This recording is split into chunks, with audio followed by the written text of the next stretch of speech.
Super sir, super sir. Venky sir, అయితే నాకు నిజంగా సార్ ఒక్కటైనా అంటే మీరు మీరు డైరెక్ట్గా అయిపోయినా మీరు ఇండైరెక్ట్గా మీరు ఇన్వాల్వ్ అయి ఉంటారు కదా ఇట్లా.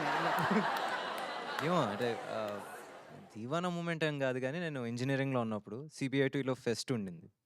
ఫెస్ట్కి వెళ్ళాను. ఫెస్ట్కి వెళ్ళిన తర్వాత నాతో పాటు ఇంకో ఇద్దరు వచ్చారు. అక్కడ వచ్చేసి వాళ్ళు ఇద్దరు అక్కడ సిబిఐటీ అమ్మాయిలని ఐ థింక్ మామూలుగా కొంచెం కెలికినట్టున్నారు. వాళ్ళు కూడా హ్యాపీ. కాకపోతే సిబిఐటీ బాయ్స్ నాట్ హ్యాపీ. వాళ్ళిద్దరూ అక్కడ మాట్లాడుకుంటున్నారు. మేము ఇక్కడ దూరంగా ఉండి చూస్తున్నాం. మాట్లాడుకుంటున్నారు. ఇంకోసారి ఇలా చేయకని చెప్పేసి ఆడు ఇలా వెనక్కి వెళ్తున్న మనిషిని అలాగే వీడు వెనకాల వెళ్ళి ఎగిరి తన్ని వాడిని కింద పడిపోయిన తర్వాత తంతా ఉన్నాడు. మాకేమో టెన్షన్ వచ్చింది. తనేసి అలాగే ఏం సంబంధం లేనంటే వెళ్ళిపోయాడు. ఇంతకీ ఏంటి వార్నింగ్ ఇచ్చినోడు వార్నింగ్ ఇప్పించుకున్నాడు ఒకడు, కొట్టినోడు ఒకడు, కొట్టించుకున్నోడికి ఎవడు కొట్టాడో తెలియదు.